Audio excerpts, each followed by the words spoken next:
Quoi de neuf, les je m'en foutistes fans de rap, c'est le retour des podcasts rap et ce soir on va parler de celui dont j'ai attendu l'album. Alors je peux vous dire que j'ai attendu comme tous les fans des casseurs flotteurs, je parle de Gringe et non Gringe ou Gringo de son ancien nom. Il vient de sortir son premier album qui s'appelle Enfant Lune ce vendredi 2 novembre 2018 et je peux vous dire que ça s'écoute une fois, deux fois, trois fois, autant de fois que vous voulez quoi. On peut pas s'arrêter. Cet album, c'est un autre aspect de lui, je crois. On a réussi à travers cet album à voir vraiment toutes les facettes de l'artiste quoi. Il faut le dire, c'est un artiste. Qu'est-ce qu'on peut dire sur Gringe? Et on va essayer de faire un récap complet parce que évidemment il y a l'histoire casseur-flotteur qui a commencé en 2004.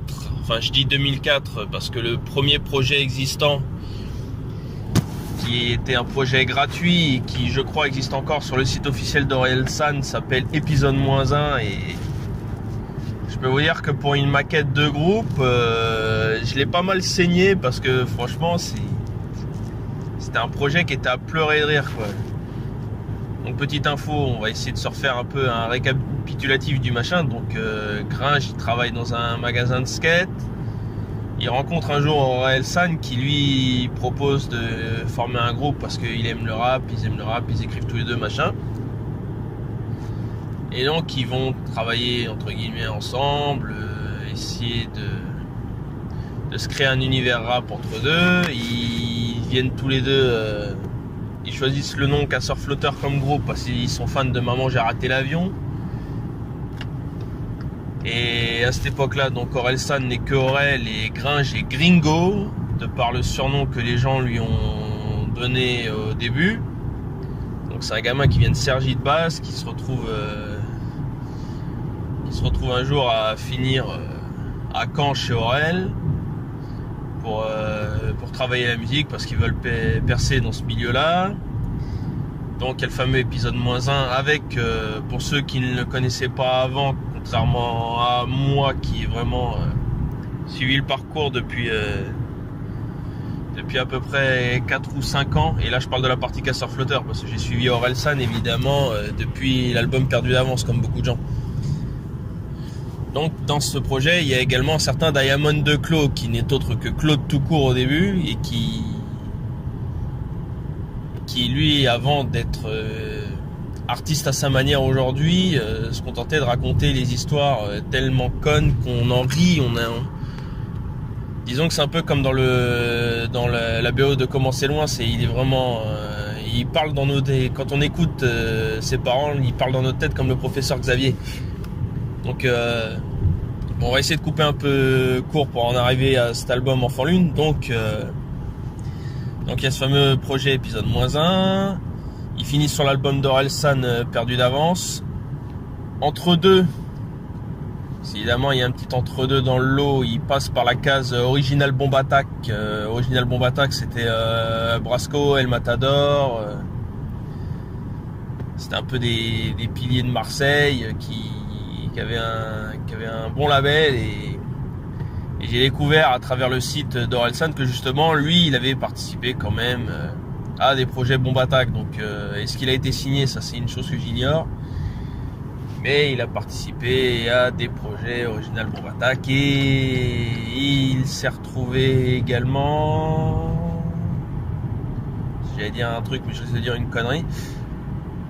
Donc ouais, il devait sortir entre deux aussi, si je me fie aux infos que j'ai eues, normalement c'était 2006, un album qui devait s'appeler Ras du Macadam, d'où un son du même nom traîne sur YouTube aujourd'hui parce que ça vient de ce projet qui a été, comme dirait l'expression du jour, avorté.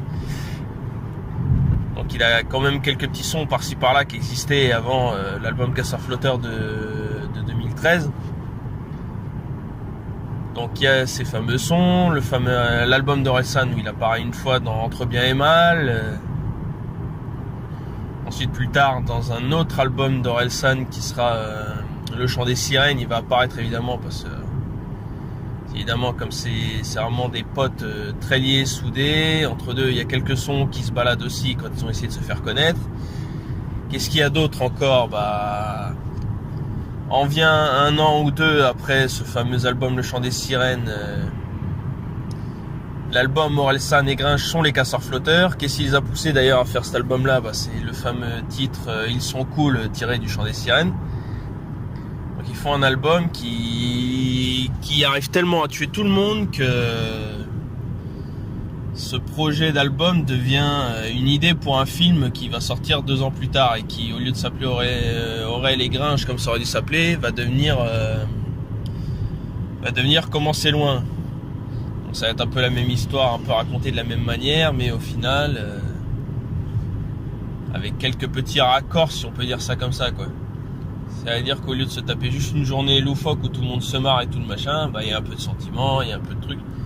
Ce qui va d'ailleurs l'aider entre deux, parce que évidemment quand Comment c'est loin sort ainsi que la BO et tout le machin, il est en travail sur cet album Enfant Lune. Mais comme il réussit pendant une projection du film dans un festival, il se fait repérer par Olivier Marchal, qui est quand même un très grand réalisateur. Pour ceux qui connaissent 36 quai des Orfèvres, ça devrait vous aider à imaginer le type de film du réalisateur en question. Et donc s'ensuit plusieurs petites propositions de tournage de films. Je crois qu'il en a un autre qui va bientôt sortir prochainement. Donc il est sorti le fameux film d'Olivier Marchal qui s'appelle Carbone, donc il finit par jouer dedans. Et bon, évidemment c'est pas spécialement le genre de film. Je pensais que j'allais réussir à suivre le film. Finalement je me suis rendu compte que je l'ai regardé seulement par rapport à Gringe, parce que je voulais voir son jeu d'acteur, et qui est vraiment excellent. C'est-à-dire que il y a le Comment c'est loin où il est très à l'aise parce qu'il est avec ses potes et tout le machin, et le Carbone où il est vraiment dans le mode acteur, et franchement même s'il n'a pas le rôle principal, il est quand même assez présent, et j'avoue que pour une prestation d'acteur il peut s'applaudir parce que franchement c'est très propre. Donc d'ailleurs je crois qu'il a un autre film qui devrait sortir bientôt. Il est en tournage sur un autre film, ou du moins il l'était dernièrement, un film avec Franck Gastambide. Et donc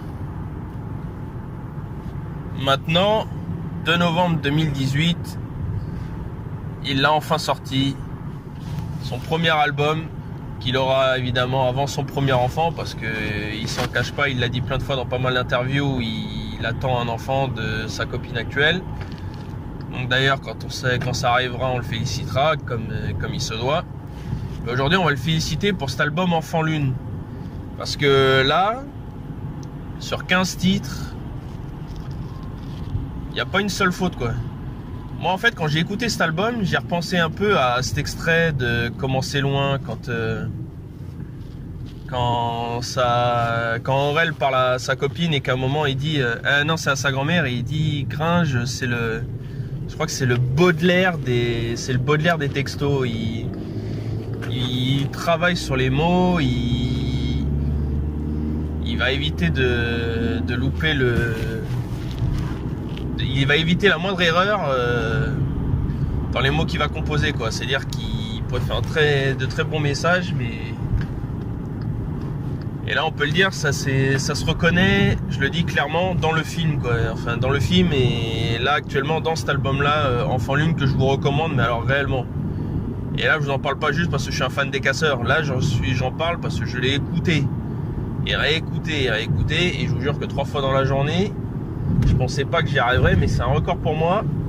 En temps normal, j'ai jamais le temps, et là je me suis laissé emporter et j'ai tout écouté. C'est-à-dire qu'évidemment, comme beaucoup de gens qui l'ont suivi sur Instagram, j'attendais des sons comme On danse pas et Qui dit mieux, parce qu'évidemment Qui dit mieux c'est pour moi le gros banger de cet album, parce que bon évidemment c'est un des 2 sons qu'il fait avec Orelsan. Mais dans ce son-là, il y a Suicombe Blazadé et Vald. Et d'ailleurs, il y a le clip qui est sorti à 13h aujourd'hui aussi. Donc si vous ne l'avez pas maté, allez le mater. C'est sur la chaîne de Gringe officielle sur YouTube. Mais bon, mis à part ça, déjà il y a l'intro qui était sorti en clip aussi quand il a annoncé la date de sortie de l'album. L'intro qui s'appelle Mémo. Je pense que c'est un bon résumé, c'est le plus court résumé mais le plus propre pour expliquer qui il est et tout son parcours jusqu'à cet album. Qu'est-ce qui m'a marqué aussi, parce que j'ai eu des sons qui m'ont tellement marqué, Pour la nuit, pièce détachée. Alors moi aussi, il y a un son, je pensais pas que j'arriverais à adhérer, mais parce que je suis pas fan de Léa Castel, c'est le morceau Scanner, et au final, même si elle participe qu'au refrain, finalement, les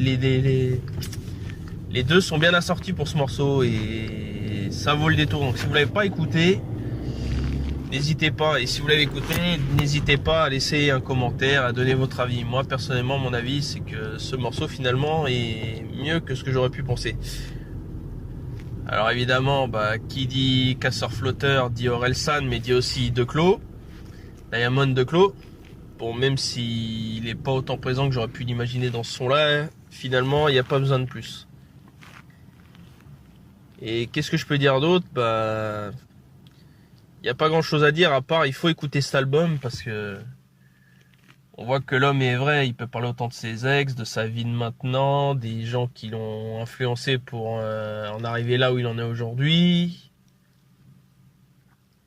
Finalement, il a tout un passif qu'on pourrait imaginer ou non, et c'est là que j'aime bien revoir certaines interviews des casseurs et autres, c'est de voir les influences, de voir que quand il est avec Orelsan, il se surjoue de l'image des fainéants qui n'en branlent pas une et qui laissent les choses arriver à eux-mêmes et tout le machin, alors qu'au final, ça travaille dur, et même si entre Radu Macadam et cet album, faut compter au moins 12 ans, parce que je crois que l'album devait sortir, paraît-il, en 2006, c'est du moins ce que j'ai trouvé en cherchant à droite à gauche, finalement...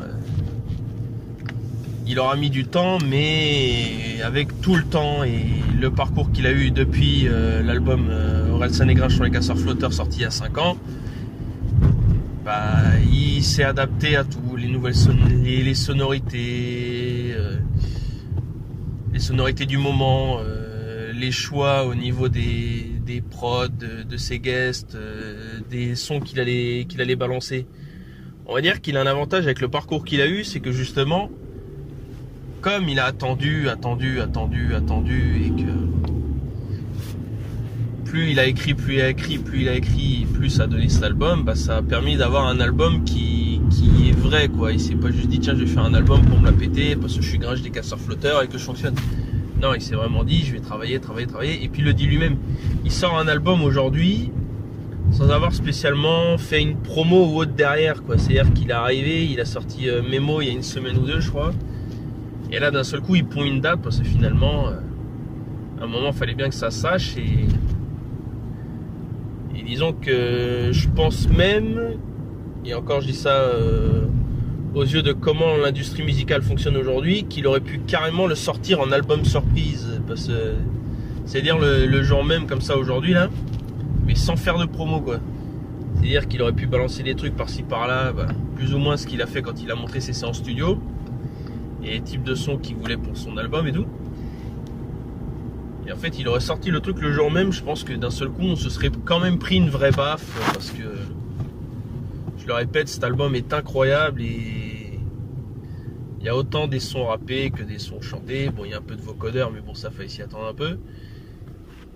Et moi, je sais pas, moi j'aime bien, et personnellement, je le recommande à tout le monde, et j'espère que cet album-là va l'aider justement à, malgré son parcours actuel de cinéma qui risque peut-être de le bloquer dans son travail, son travail musical, justement, moi j'espère qu'il fera quand même un deuxième album plus tard, quoi. Bon, déjà on va tous savourer quand même cet album-là qui est Enfant Lune, et on va voir. Pareil qu'à un moment, il y aura peut-être un retour des casseurs flotteurs, ce serait bien. C'est clair que c'est pas moi qui dirais non s'il revenait avec un album en commun. Mais bon, je pense que là, si vous l'avez pas écouté, n'hésitez pas à vous jeter dessus. Bon, pour terminer, il a un concert à la Maroquinerie qui est complet, mais il a annoncé une date à la Cigale, donc ceux qui, contrairement à moi, auront la chance de pouvoir acheter leur place pour aller le voir, n'hésitez pas, parce que je pense que là, tout le monde ne s'attendra pas à un tel spectacle, enfin un tel concert après un album comme celui-là. Donc je vous le conseille, achetez les places et faites partager à tout le monde votre avis sur l'album, parce que il est vrai. Il est totalement vrai. C'est-à-dire qu'il y a du chemin entre juste le pote d'Aurel et on fait quelques sons par-ci par-là, jusqu'à être Gringe, le seul et l'unique, qui parle de lui-même et qui essaye d'avancer sans spécialement penser qu'à être l'image du second dans un groupe, quoi. Donc voilà, sur ce, merci à ceux qui auront suivi ce podcast rap. N'hésitez pas à lâcher le pouce bleu si vous validez ce podcast, un pouce bas si vous êtes contre, un hashtag on s'en fout si ce podcast ne vous a pas intéressé, évidemment, parce que on est libre de s'exprimer. Lâchez les commentaires si vous avez envie de donner votre avis vous-même sur l'album, sur Gringe lui-même, sur les casseurs flotteurs. Et même si vous avez un son favori, si vous l'avez écouté aujourd'hui comme moi, n'hésitez pas à le dire, à dire pourquoi, de manière à inciter les gens à l'écouter encore. Parce que je vous le dis clairement, j'ai attendu cet album comme beaucoup de gens et je suis très fier de l'avoir actuellement et d'écouter encore et encore. Donc sur ce, merci à ceux qui auront suivi et on se retrouve très vite pour de prochains podcasts. Tchuss!